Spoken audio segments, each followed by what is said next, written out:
আসসালামু আলাইকুম বন্ধুরা, যারা মেহগনি গাছ রোপণ করেছেন বা বাগান করেছেন, অনেকেরই স্বপ্ন থাকতে পারে এরকম বড় বড় সারিবদ্ধ বাগান থাকবে বা গাছ থাকবে, যে গাছ থেকে আর্থিকভাবে লাভবান হবেন, পাশাপাশি বাসাবাড়ির সমস্ত ফার্নিচার তৈরি করবেন একটিমাত্র গাছ দিয়ে। এরকম আশা বা স্বপ্ন নিয়েই অনেকেই বাগান করে থাকে। তো আসলে মেহগনি গাছ রোপণ করলেই লাভ হবেন এমনটি না। আমি এই কথাটি অনেকগুলো ভিডিওতে বলেছি। তো মূলত মেহগনি গাছের জাত আছে।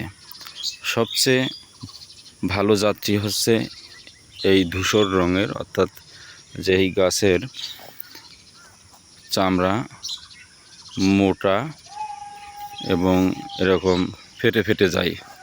তো এই গাছগুলো খুব দ্রুত বর্ধনশীল হয় এবং মোটা হয়। আর অনেকেই বাগান করেছেন, গাছগুলো একদম ছোট চিকন বা বড় হচ্ছে না, সেটি হচ্ছে এই ধরনের জাত।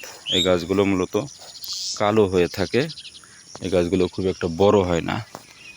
আর মেহগনি গাছ থেকে লাভবান হতে চাইলে অবশ্যই কমপক্ষে একটি গাছ থেকে আর একটি গাছের ডিস্টেন্স হবে 15 থেকে 20 ফিট। দেখুন, এখানে দীর্ঘ সময় ধরে গাছগুলো এখানে রাখা হয়েছে। এখান থেকে ভালো বেনিফিট পেতে হলে অবশ্যই গাছের দূরত্ব মেনটেন করবেন। আর যে কথা বলেছিলাম, এই দেখুন, এই গাছগুলোর চামড়া এভাবে ফেটে ফেটে যাচ্ছে, অর্থাৎ ফাটার একটি মাত্রই কারণ দ্রুত মোটা হওয়ার।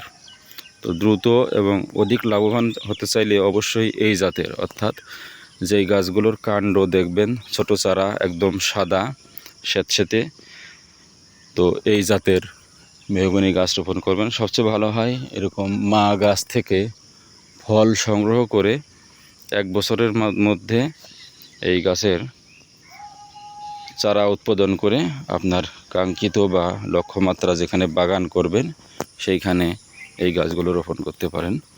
দেখুন কত বড় এবং দ্রুত বেড়ে যাচ্ছে।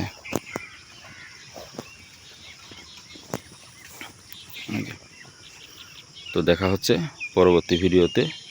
সে পর্যন্ত ভালো থাকুন, সুস্থ থাকুন, এবং যারা আমাদের সাথে শুরু থেকেই আছেন, আমাদের চ্যানেল অবশ্যই সাবস্ক্রাইব করে পাশে থাকবেন।